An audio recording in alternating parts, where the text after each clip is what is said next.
एक राज्य में 12 राजकुमारियां थी जो सुंदर होने के लिए प्रसिद्ध थी। हर राजकुमारी की अपनी खूबसूरती थी, कोई भी एक जैसा नहीं था। राजा राजकुमारियों को पढ़ाने में बहुत सख्त थे। उन्होंने अपने बच्चों को कढ़ाई और सिलाई सीखने के लिए मजबूर किया, वे विषय जिन्हें लड़कियों के लिए उपयुक्त माना जाता है। राजकुमारियों, आज के लिए इतना काफी है। अपने कमरे में जाओ, सिलाई सीखना जारी रखो। तुम लड़कियों को ऐसी चीजें जानना जरूरी है। भोजन के अलावा लगभग हर समय राजकुमारियों को अपने कमरे में ही रहना पड़ता था। उन्हें कहीं जाने की इजाजत नहीं थी। मेरी बेटियां भी शादी की उम्र की होने लगी हैं। वे सभी खूबसूरत हैं। समय आने पर कई रईस और राजकुमार उनका हाथ मांगने के लिए आएंगे। राजा को विशेष करके नृत्य से नफरत थी, इसलिए उसने अपने बच्चों को कभी भी नृत्य सीखने की अनुमति नहीं दी। लेकिन इस सती ने सभी राजकुमारियों को घुटन का एहसास कराया। वे हमेशा सीमा से बाहर निकलने और नृत्य या पेंटिंग जैसे अपने शौक के बारे में अधिक जानने के तरीकों की तलाश करती रही।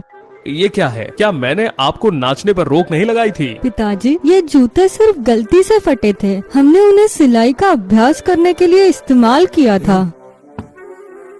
हर रात जब राजकुमारियां सोने जाती थी तो राजा ही दरवाजा बंद करके कुंडी लगाते थे। लेकिन अगली सुबह राजा ने हमेशा देखा कि उनके जूते फटे हुए होते थे और उन्हें समझ नहीं आता था कि क्या हुआ था। उठो, इन जूतों का क्या हुआ? आप मुझे बताओ, क्या आप फिर से मुझसे छिपकर नाचने के लिए गई थी? पिताजी, आप ही हैं जो हर रात दरवाजा बंद करते हैं। हम कैसे बाहर निकल सकती हैं? वे हमारे लंबे समय तक उपयोग करने के कारण फट गए हैं और हम उन्हें ठीक नहीं करवा पाए। राजा को मदद की तलाश में हर जगह इस बात को फैलानी पड़ी। ओह अद्भुत! देखो, अगर मुझे पता चल जाए कि रात में राजकुमारियाँ कहाँ नाचती हैं, तो मेरे पास कुछ भी हो सकता है। मैं एक राजकुमारी का पति भी बन सकता हूँ। मुद्दा ये है कि क्या तुम इसे 3 दिनों में कर सकते हो? अगर ऐसा नहीं हुआ तो तुम्हें एक सजा भुगतनी होगी। वहाँ पर कई रईस थे, साथ ही पड़ोसी राज्य के राजकुमार भी आए हुए थे पता लगाने के लिए, लेकिन उनमें से कोई भी सफल नहीं हुआ, तो सभी को अपनी सजा भुगतनी पड़ी। नोलन नाम का एक व्यक्ति था जो अपने दयालु स्वभाव के लिए जाना जाता था। अपनी खराब स्थिति के बावजूद उसने हमेशा लोगों की मदद की जब भी वो कर सकता था। राज्य से खबर सुनने के बाद वो भी शामिल होना चाहता था। अरे वाह, एक चुनौती! मैं इसे अपने लिए लेना चाहता हूँ। चलो। रास्ते में उसने देखा कि एक बूढ़ी औरत खतरे में थी। वो लुटेरों से घिरी हुई थी। एक बहादुर सैनिक के रूप में वो बिना सोचे समझे लुटेरों से लड़ने के लिए तुरंत दौड़ा। फिर उसने बूढ़ी औरत को बचा लिया। मैडम, क्या आप ठीक है? आप भूखी होंगी। मेरे पास एक ब्रेड है, आप इसे रख लें। बहुत बहुत धन्यवाद। मेरे पास तुम्हारे लिए कुछ नहीं है। ओह, ऐसा करने की कोई जरूरत नहीं है। मैं वैसे भी भूखा नहीं हूँ। क्या मैं पूछ सकती हूँ तुम कहाँ जा रहे हो? जी, मैं राजा की चुनौती लेने जा रहा हूँ। पलक झपकते ही वो बूढ़ी औरत एक परी में बदल गई। ये पता चला कि जो कुछ भी हुआ था परी द्वारा किसी भी व्यक्ति की परीक्षा लेने के लिए एक नाटक था, और नोलन अकेला था जिसने बूढ़ी औरत की मदद करने की हिम्मत की और उसे लुटेरों से बचा लिया। युवक, मैं आपको ये बता दूं कि केवल आप ही हैं जिन्होंने मेरी चुनौती को पार किया है। आपकी उदारता और दया के लिए धन्यवाद। मैं आपको एक चीज दूंगी। ये अदृश्य करने वाला चोगा आपका इनाम है। बेशक जिस तरह आप इसका इस्तेमाल करेंगे वह आपके भविष्य को परिभाषित करेगा। इसे ध्यान से इस्तेमाल करें। मेरे शब्द याद रखें, यदि आप राजा की चुनौती को पार करना चाहते हैं तो आपको राजकुमारी द्वारा दी गई किसी भी चीज से दूर रहना होगा। अदृश्य चोगे के साथ नोलन ने उस जगह को खोजने के बारे में और अधिक आत्मविश्वास प्राप्त किया जहां राजकुमारियां अक्सर बाहर जाती थीं। जब वो राजा के पास पहुंचा तो उसे राजकुमारियों के कमरे के बगल वाले कमरे में रहने का इंतजाम किया गया। वो राजकुमारियां वास्तव में बहुत अभिमानी थी। सबसे छोटी राजकुमारी को छोड़कर किसी ने नोलन से बात नहीं की। हेलो राजकुमारी। नोलन को पता चला कि सबसे छोटी राजकुमारी कितनी मिलनसार थी। उसके दिल में धीरे धीरे उसके लिए भावनाएं आने लगी। सबसे छोटी राजकुमारी कितनी प्यारी और मेहमान नवाज थी। वह अभिमानी नहीं है जैसे मैंने सोचा था। दिन के समय सबसे छोटी राजकुमारी अक्सर बात करने के लिए नोलन के पास आ जाती थी। सबसे छोटी राजकुमारी बहुत सुरक्षित थी। वो बाहर की दुनिया के बारे में बहुत कुछ नहीं जानती। नोलन की कहानियों ने उसे वास्तव में आकर्षित कर दिया, क्योंकि नोलन के दिल में छोटी राजकुमारी के लिए भावनाएं थी और उसने कोई सावधानी नहीं बरती। नोलन को पहले 2 दिनों तक कुछ भी पता नहीं चला, क्योंकि हर रात सोने से पहले सबसे छोटी राजकुमारी हमेशा नोलन के लिए पीने के लिए एक शरबत ले आती थी। असल में वो एक नशीला पदार्थ पिलाती थी। थोड़े समय तक नोलन के साथ रहने के बाद सबसे छोटी राजकुमारी को धीरे धीरे नोलन के अच्छे स्वभाव का एहसास हुआ। ये नोलन इतना बुरा नहीं है, उसका कोई बुरा इरादा नहीं है, ना पैसे के लिए और ना ही किसी लाभ के लिए। तीसरी सुबह राजा नोलन के पास आया। नोलन, क्या आपको कुछ पता चला? याद रखें, आज आखिरी दिन है। यदि आपके पास कोई खबर नहीं हुई तो आपको मार दिया जाएगा। मेरा समय बर्बाद करने की कोशिश ना करें।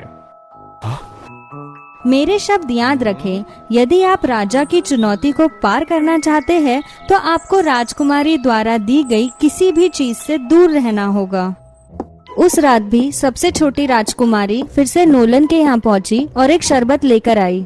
ओह नोलन, ये आखिरी रात है, मैं आपके लिए मेरी आशा के रूप में ये शरबत लाई हूँ। नोलन ने शरबत को पकड़ा और पी लिया। ऐसा लग रहा था कि वो नशे में है। वो अपनी आंखें और नहीं खोल पा रहा था। राजकुमारी ने देखा कि नोलन सो रहा है और वो धीरे से अपने कमरे में चली गई। क्या मुझे ऐसा करना चाहिए? क्या होगा अगर? वैसे भी मैं अपनी बहनों को धोखा नहीं दे सकती। कल सुबह ज्यादा से ज्यादा मैं पिताजी से उसे माफ करने के लिए कहूँगी। हालांकि वो सोच भी नहीं सकती थी कि जैसे ही वो कमरे से बाहर निकली, नोलन उठ चुका था। उसने अपने मुंह से शरबत थूक दिया और अपने अदृश्य चोगा पहन लिया और उसके पीछे चला गया। राजकुमारियों के कमरे में गया। नोलन हैरान हो गया जब उसने सबसे बड़ी राजकुमारी को अजीब हरकतें करते हुए देखा और जमीन के नीचे एक सुरंग दिखाई दी। नोलन ने तुरंत राजकुमारियों का पीछा किया। तब उसने पाया कि बाहर राजकुमारियां एक गुप्त बगीचे में गुप्त मार्ग से जा रही थी। चांदी के पत्तों से सजाया गया रास्ता बहुत खूबसूरत था। बहन, मुझे लग रहा है कि कोई हमारा पीछा कर रहा है। चलो, ये आपका पहली बार नहीं है ना? हमारे रहस्य का पता कौन लगा सकता है? ओह, क्या आप नोलन नाम के आदमी की चिंता कर रही हैं? कुछ समय बाद उनका पीछा करते हुए नोलन को जमीन के नीचे एक शानदार बगीचा दिखा। एक मधुर गीत गूंज उठा। राजकुमारियों ने एक एक करके लकड़ी के फर्श पर कदम रखा और आत्मविश्वास से नाचते हुए दिखाई दिए। मधुर ध्वनि सुनकर नोलन को अपना चोगा गिराने और राजकुमारियों के साथ नाचने की इच्छा हुई। ये पता चला कि 12 राजकुमारियां हर रात यहाँ नृत्य का अभ्यास करने आती थी। बहनों, सुबह होने वाली है, हमें वापस जाना होगा या नोलन को पता चल जाएगा। महल में वापसी के दौरान नोलन ने बहनों से एक कदम आगे रहने की कोशिश की। वो वापस अपने कमरे में चला गया, अपना चोगा उतार दिया और पिछली रात की तरह खर्राटे लेते हुए बिस्तर पर सो गया। देखो, आपने सुना उसके खर्राटे? क्या आपको अब और चिंता करने की जरूरत है? अगली सुबह राजा ने 12 राजकुमारियों और नोलन को महल में बुलाया। क्या हुआ नोलन? क्या तुमने उस जगह का पता लगा लिया जहाँ कल रात मेरी बेटियों ने कदम रखा था? राजकुमारियां हंस पड़ी। उन्हें विश्वास था कि नोलन दूसरे की तरह असफल होगा, लेकिन चीजें वैसी नहीं हुई जैसा उन्होंने सोचा था। कृपया मेरे पीछे आए। नोलन ने सुरंग को उसी तरह खोला जिस तरह बड़ी राजकुमारी ने खोला था। वो राजा को चांदी के पत्तों वाले पेड़ों से सजे रास्ते से ले गया जहाँ से वो कल रात गया था। हमारी राजकुमारियों को इसे हमेशा के लिए नहीं छिपाना चाहिए। अपने जुनून और सपनों को पूरा करने में क्या गलत है? इस समय तक 12 राजकुमारियों को ये स्वीकार करना पड़ा। पिताजी, कृपया हमें अपना निजी स्थान और शौक छोड़ने के लिए मजबूर ना करें। जितना अधिक आप हमें रोकते हैं, उतना ही हम बाहरी दुनिया के बारे में जानने के लिए तरसते हैं। इस जगह के बारे में हमें एक पत्र से पता चला था जो हमारी माँ हमारे लिए छोड़कर गई थी। उन्होंने ही हमें इस बगीचे का गुप्त रास्ता भी बताया था। हमारे लिए ये हमारे सपनों का रास्ता है, इसलिए हम भी उनके जैसा बनना चाहते हैं। अपने बच्चों की बात सुनने के बाद राजा को अचानक एहसास हुआ कि वो बहुत सख्ती बरत रहे थे, जिससे उसके बच्चे असहज हो गए। ये सब का कारण रानी के जाने की वजह से था। उन 12 राजकुमारियों की माँ। अतीत में राजा अपनी रानी से बहुत प्यार करता था। उन्होंने हमेशा हर चीज में उनका साथ दिया, जिसमें नृत्य करने का उनका जुनून भी शामिल था। हालांकि जब वे एक पहाड़ पर घूम रहे थे, नृत्य करते समय लापरवाही के कारण रानी दुर्भाग्य से फिसलकर नीचे गिर गई। तब से राजा को विशेष रूप से नृत्य से नफरत हो गई थी। राज्य के सबसे बड़े उत्सव में भी नृत्य पर पाबंदी लगा दी गई थी। राजा ने अपना मन बदल लिया था। उसने राजकुमारियों को बाहर जाने की अनुमति दी और वो करने दिया जो उन्हें पसंद था और उन लोगों को जानने के लिए जिन्हें वे उपयुक्त महसूस करती थी। राजा ने अपना वादा निभाया। नोलन को एक राजकुमार बना दिया गया था और उनका अनुरोध था कि सबसे छोटी राजकुमारी के साथ रहने की अनुमति दी जाए। सबसे छोटी राजकुमारी को भी नोलन के लिए भावनाएं थी, इसलिए उन्हें प्यार में पड़ने में ज्यादा समय नहीं लगा। शादी समारोह शाही महल में आयोजित किया गया था। वे दोनों खुशी खुशी साथ रहने लगे।